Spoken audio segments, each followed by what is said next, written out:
तर इकडे ठाणे महानगरपालिकेच्या निवडणुकीमध्ये रंगत वाढलेली आहे। शिवसेनेचे बंडखोर अपक्ष उमेदवार रवी घरात यांनी कंबर कसली आहे। मतदारांच्या घरापर्यंत जाऊन रवी घरात मतदारांना साथ घालतायत। रवी घरात यांच्याशी संवाद साधलेला आहे आपले प्रतिनिधी प्रेम मोरे यांनी।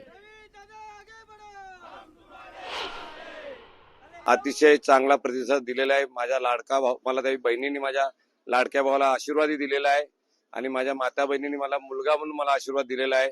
त्यांनी सांगितलेला आज जे काही तू काय केलेलं आहे, आमच्या भूमिपुत्रांचे विषय तू घेतलेले आहे, तुला निवडून दिल्यानंतर हे विषय तू पूर्ण मार्गी लावायचा आहे। त्यांना मी शब्द दिलेला आहे का निवडूनंतर जे आपल्या गावठांचा विषय आहे आणि आपल्या लोकल गाववाल्यांना कामधंदा मिळणं आणि त्यांना रोजगार मिळणं, हे माझे मुद्द्यांवर मी त्यांना समजवलेलं आहे आणि त्यांनी मला कौल दिलेला आहे का तू कॉर्पोरेशनला पोहोचल्याशिवाय राहणार नाही, तुझाच विजय नक्की आहे, तू नारळ फोडणार म्हणजे फोडणार। कशा प्रकारे रिस्पॉन्स आहे ज्यावेळेस तुम्ही प्रचाराला फिरताय, लोकांना भेटताय, काय लोकांकडनं सांगण्यात येतंय, काय अपेक्षा लोकांच्या तुमच्याकडनं, कशा प्रकारे त्या अपेक्षा पूर्ण केल्या जातील? लोकांचं एकच म्हणणं आहे का आपला घोडबंदरचा जो गावठण पट्टा आहे आगरी समाजाचा, तो झपाट्याने इथं घोडबंदर रोडला वाढत चाललेला आहे। तर आम्हाला जी मुलं आहेत त्यांना रोजगार भेटणं गरजेचा होता त्यांना, आणि त्यांना कामधंदा भेटणं गरजेचं आहे।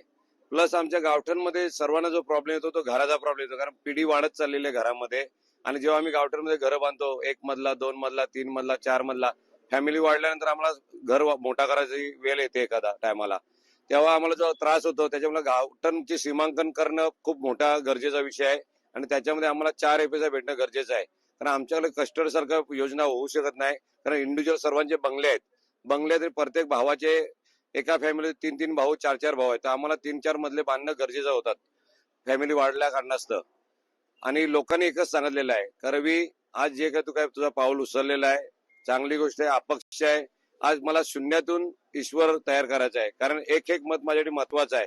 एकही योजना आहे का आमच्याकडे घोडबंदर रोडला जो विकास करायचा जो मुद्दा आहे आणि जे विजन पाहिजे, या नगरसेवकांकडे तो विजनच नव्हता। या नगरसेवकाकडे यांनी फक्त स्वतःच्या जमिनी आणि स्वतःचा घर वाचवण्याचं काम केलं नगरसेवक झाल्यानंतर। बाकी यांनी विकासाची कामं जर त्यांनी केलेली असतील ना, त्यांनी त्याच्या ब्रोशर मध्ये मांडावी आणि त्यांनी जनतेला दाखवावी आणि काय करणार विकास तेही त्यांनी सांगावा। फक्त मी विकासाचं काम करेन, हे करेन, ते करेन बोलणारा नको, आम्हाला इम्प्लिमेंट करणारा पाहिजे, रिझल्ट पाहिजे आम्हाला पब्लिकला। तेच सांगेन तुम्हाला मी। नक्कीच इम्प्लिमेंट करणारा पाहिजे, रिझल्ट पाहिजे आम्हाला, असं देखील जाहीर रवी घरात त्यांनी सांगितलं। त्यामुळे की आता 15 जानेवारी रोजी ठाण्यात कशा प्रकारे मतदान प्रक्रिया पार पडेल आणि कशा प्रकारे जे आहे 16 तारखेला काय निकाल समोर येईल हे देखील पाहणं तितकंच महत्वाचं ठरणार आहे। ठाण्याहून मी प्रेम मोरे, न्यूज 18 लोकमत, ठाणे।